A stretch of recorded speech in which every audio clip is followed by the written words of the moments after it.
What makes Libra women so different? Someone called you easy to love this week, and you smiled, you thanked them, because it's a compliment, right?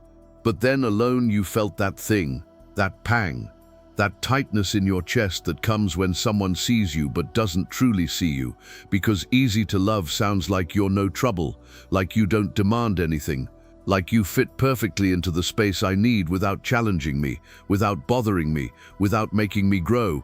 And you know the truth, you're not easy to love. You've just become a master at appearing easy, at hiding the parts of yourself that are intense, complicated, demanding, at measuring exactly how much of yourself to reveal so as not to scare anyone away, how much truth to say so as not to be too much, how much need to show so as not to be heavy. And that's it. That's what makes Libra women so different, not the grace that everyone sees, but the invisible calculation that no one notices, the complex algorithm running in their head all the time. How much of myself can I be here? How much do I need to hide? Which version of myself do I want today? And you do it so well that you forget you're doing it. Until you get home, look in the mirror and don't fully recognize who's looking back. Because the woman in the mirror is the sum of all the versions you've been to everyone today. But where is the version that's only yours? The one that exists when nobody needs anything. The one that feels without filter, wants without measuring, speaks without calculating.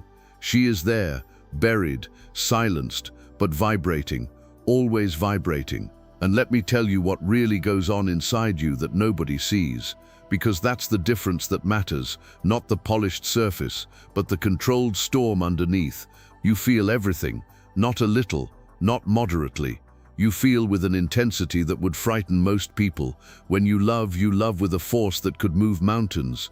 When you are hurt, the wound is deep, sharp, and lasting.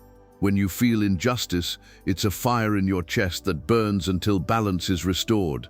But you learned early on, very early on, that feminine intensity scares people, that passion is hysteria, that feeling too much is drama, that expressing yourself completely is exaggeration.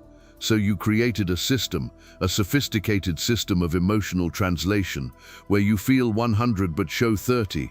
You feel a volcano but express a breeze. You feel an earthquake but demonstrate a slight tremor.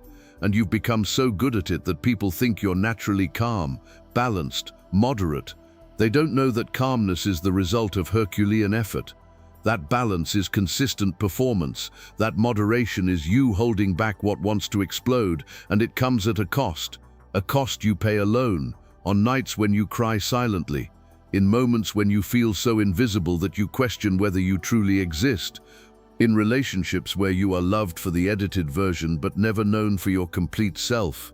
And men say you're perfect. And that should be a compliment, but it sounds like condemnation, because perfect means you've deceived them so well that they don't even realize you're human, that you have needs, that you have limits, that you have depths that need to be explored, not admired from afar. And other women envy you. They say you're lucky, that you're blessed, that everything seems easy for you, and you smile. Because how can you explain it? How can you say that what seems easy is actually a complex architecture that you build every day? That the beauty they see is the carefully maintained facade of a building that is constantly undergoing internal renovations? And here, in the middle of this conversation, I need to ask you something, direct, honest. Have you ever felt that you were being loved for the person you pretend to be, not for who you really are? That if you showed everything, the intensity, the need, the complexity, you would be too much or too little, but never quite right? If so, write in the comments. I know exactly what it's like to carry this in silence, because your response isn't just for me, it's for all the other Libra women reading this now, thinking they're the only ones, thinking this pain is individual when in reality it's standard. It's a flawed design that the world imposed on you. And commenting breaks the illusion that you're alone in this. Then comment, because perhaps your courage to admit it gives permission for another woman to stop pretending as well. And let me show you where this difference manifests itself most clearly, where you stand out not only from other signs but from the version the world expects of you. You love it architecturally. Other signs love impulsively. Passion ignites and they follow it. You love like an architect designs a building. You consider the foundation. Symmetry, balance of forces. You look at the person and see not only who they are, but who you two could build together. You visualize life as a collaborative work of art, and that's beautiful, but it's also exhausting because you're always designing, always adjusting, always ensuring the structure is balanced. And what happens when people don't contribute equally to the construction? When you're doing all the architectural work alone, you keep going for a painfully long time, because abandoning a half-built project feels like a waste, it feels like a failure, and you keep trying to make it work with inadequate materials, trying to create symmetry where there's only chaos, trying to balance what is fundamentally unbalanced, until finally, you admit you can't build a cathedral with someone who only wants trouble. You feel justice in your body. Other signs understand justice intellectually, an abstract concept of right and wrong. And you feel injustice physically. It's a tightness in your throat. It's a weight on your chest. It's an inability to breathe until balance is restored. And that makes you a silent warrior.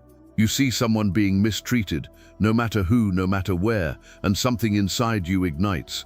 Not explosive anger, but cold, unwavering determination. And you act, not loudly, not aggressively, but strategically, diplomatically, relentlessly. You are an advocate for the marginalized, a voice for the silenced, a balancing force when everyone else has turned their backs on you. And you do this without asking for recognition, without expecting gratitude, because it's not about you, it's about restoring balance to the universe. But what about yourself? When you're the one who's been wronged, you hesitate, you rationalize, you find excuses for why maybe you deserved it. And that's the contradiction that tears you apart. You're a fierce lioness to everyone except yourself. And when you finally apply the same justice to yourself that you apply to the world, you become unstoppable. You are beautiful, and this hurts you, because yes, you are beautiful. Venus has marked you, not just in your face, although it's often there, but in the way you move, how you speak, how you inhabit space. You have a grace that cannot be taught, an elegance that is essence, not performance. And the world sees and decides, she's beautiful, so she must be superficial. She cares about aesthetics, so she can't be profound. She uses beauty, so she's manipulating. And you learn to apologize for your own beauty, to hide it in order to be taken seriously, to downplay it so as not to intimidate, to treat it as a flaw that needs to be compensated for with extra intelligence, extra work, extra humility. But here's a truth no one tells you. Your beauty is not a contradiction of your depth. It's an expression of it. Because you understand something fundamental. Aesthetics is language. Beauty communicates. Visual harmony touches the soul in ways words cannot. And when do you finally stop apologizing? When do you use beauty and intelligence and strength without feeling like you have to choose? When do you allow yourself to be completely you, beautiful and deep and strong and gentle and fierce? You become a force of nature. You know a specific kind of loneliness. The loneliness of being superficially understood by everyone, but deeply understood by almost no one. Of being the friend everyone seeks but who has nowhere to go when they need help. Of being a wise advisor but never vulnerable enough to be advised, because you've learned that people want you balanced, they want you resolved, they want you as a source of peace, not as a person who also needs peace. And you deliver that version, because it's easier, because it keeps people close, because the loneliness of being surrounded but unseen is preferable to the loneliness of being alone, until it isn't. Until you realize that a connection without depth isn't a connection at all.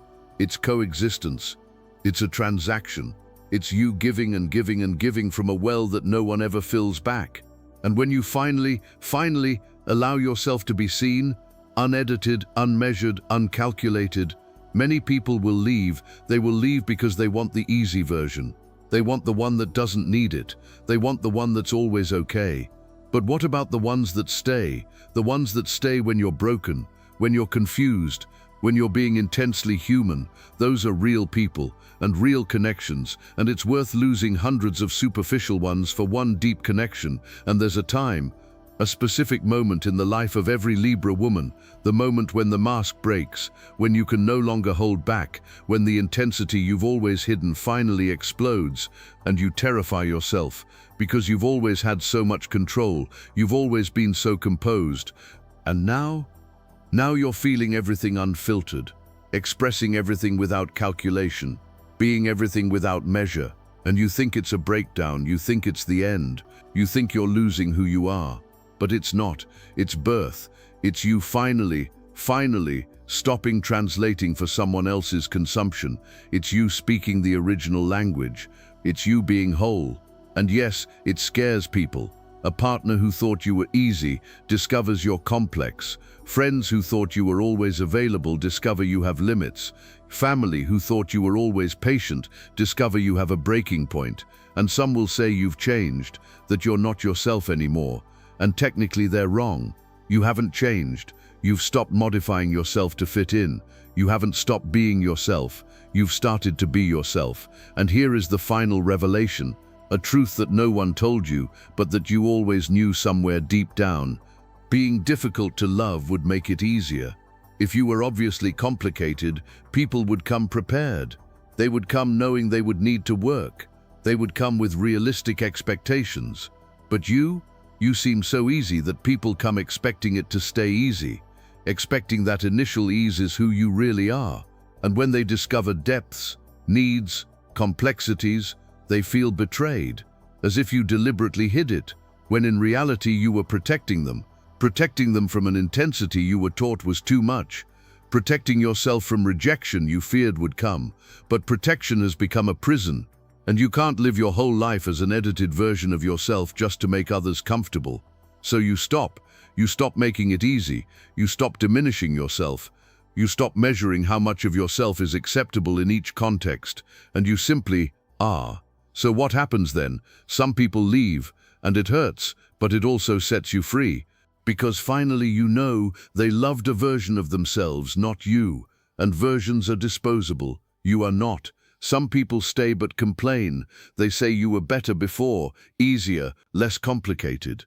And you have to decide, your comfort or your integrity, your peace or your truth. And choice hurts, but it also defines you. And some few but precious stay and grow. They stay and say, finally. They stay and love you more completely because it was you, complete, that they were waiting for all along. They just didn't know it until you allowed them to see it. And these are the people who deserve you, not the easy version. You, intense, complex, profound, contradictory, beautiful, strong, vulnerable, all of you. What exactly makes Libra women so different? It's not that you're perfect, it's that you've been trained to appear perfect while feeling everything imperfectly. It's not that you're easy, it's that you've become masters at hiding difficulty. It's not that you don't need anything, it's that you've learned to need it silently. You are intensity disguised as tranquility, a volcano in the form of a Zen garden, a storm with the appearance of a clear sky, and the difference isn't on the surface the world sees, it's in the truth you hide. And when finally do you stop hiding?